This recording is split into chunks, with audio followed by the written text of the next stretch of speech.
gonna take a look at a bunch of awesome products that you at least normally can't get in the US. And we're gonna start with the Razer Raiju Ultimate. Now, Razer has made a whole bunch of different awesome, cool gaming products, but sadly, their Raiju line of PS4 controllers is not one of the ones they've made available to their US customers. Now, I was a big fan of the original Raiju that was released earlier in the PS4's life cycle, but it was still a little rough around the edges. There were a couple aspects of it I didn't really care for, like the stick heads, and it was missing a couple features that I would really like to have in a Pro controller, and the Ultimate basically addressed all of those problems. So as far as the features go, it's a lot of stuff that's getting pretty common in a lot of Pro controllers.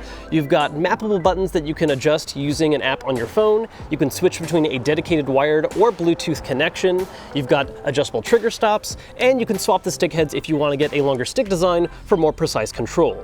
And of course, it would not be a Razer product if you didn't have Razer Chroma, RGB lights all around the touchpad that you can fully customize.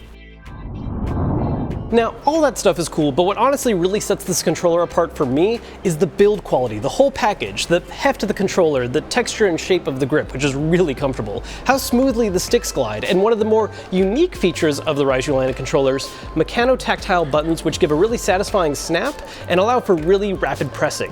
Now, it's worth noting that this controller does have a slightly more affordable younger brother, the Raiju Tournament, which is stripped down to some of the fancier functions like the RGB lighting, but one of the things that's really interesting about that option is they actually swap the D-pad and stick, so it's an Xbox One layout rather than a PS4, which some people prefer. Now, this is certainly not a cheap controller, and because you have to import it, you're probably going to be paying even more than it's valued at, but honestly, it is well worth the price and is currently my go-to PS4 controller.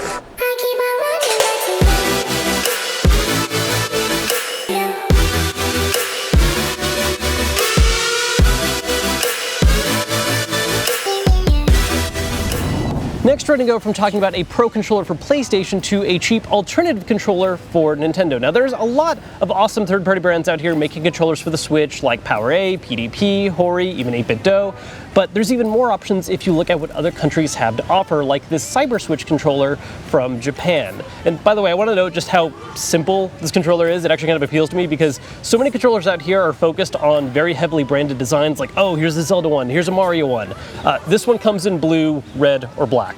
That's it. Now, this is the cheaper wired option you can grab. If you spend a little more money, you can get a wireless version as well, and that one is still cheaper than getting a Switch Pro controller, which isn't that hard to do. Feature-wise, it is skimmed down a little bit. It has all the buttons you need to play games, and it does have motion controls, which is a nice touch. However, sadly, it does not have rumble. Now, as far as how it actually handles as a controller, it's fine. It definitely feels like its price point. The strongest part is probably the sticks. They feel pretty good. The front-facing buttons and D-pad are okay. They get the job done, but I've definitely used better. It's nothing to write home about. The two parts that are the weakest are the grip and the shoulders. The grip just has this very hard line right here, which I don't really like the way that feels on my palm. The grip itself on the back is okay. The problem with the triggers is that they're that kind that have that little bit extra tension at the back end, which almost feels like you're not really fully pulling it, which is not good. I would not recommend using this for anything that relies heavily on the triggers, like a shooter, but for everything else, it's pretty ignorable. Now, because this is a third-party controller, it does have some additional functions. It's got a turbo mode, pretty common on a lot of third-party things. The most compelling option on this controller, though, is that it actually has 4 different remappable buttons. To this day, as far as all the different Switch branded controllers I've tried, usually only have 2 buttons, if any at all. So having 4 gives that little bit of extra versatility that's really nice to have.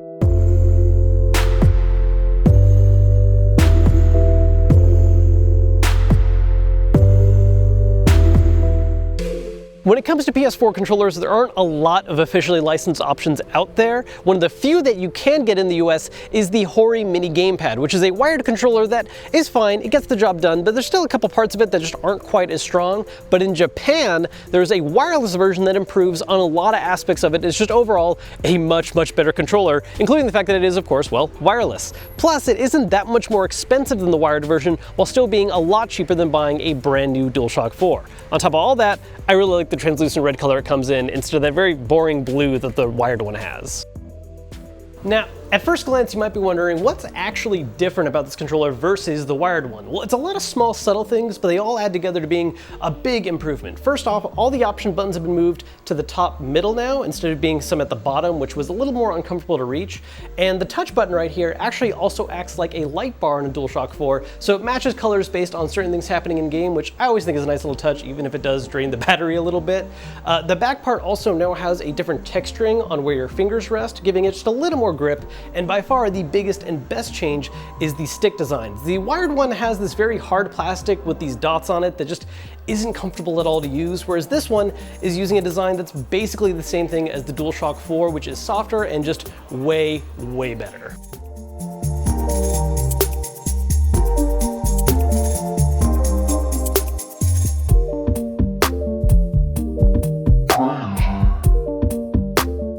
A really easy way to personalize your Switch is with a carrying case, and no doubt there are a lot of different options to choose from in the US, but if you start looking at stuff that's exclusive to different countries, there are so many more to choose from. For instance, from Japan, we got this Mario slipcase that it's not going to carry everything for your Switch, but it'll fit the Switch by itself and keep it nice and safe, and there's a whole bunch of different designs to choose from, like Mario, Luigi, Donkey Kong, Kirby, even Splatoon. And if you need a way to carry around your games, look at this. I have never seen a Disney-themed carrying case in the US, so if you're a Disney fan, grab one of these.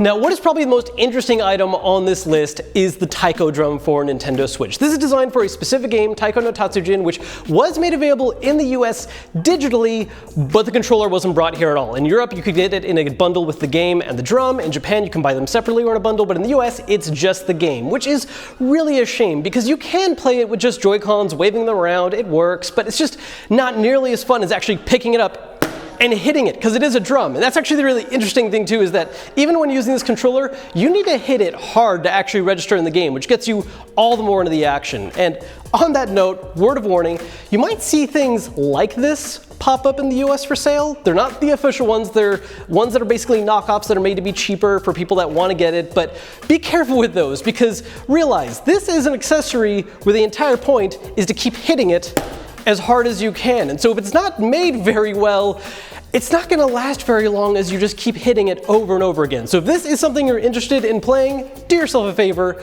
buy the real thing.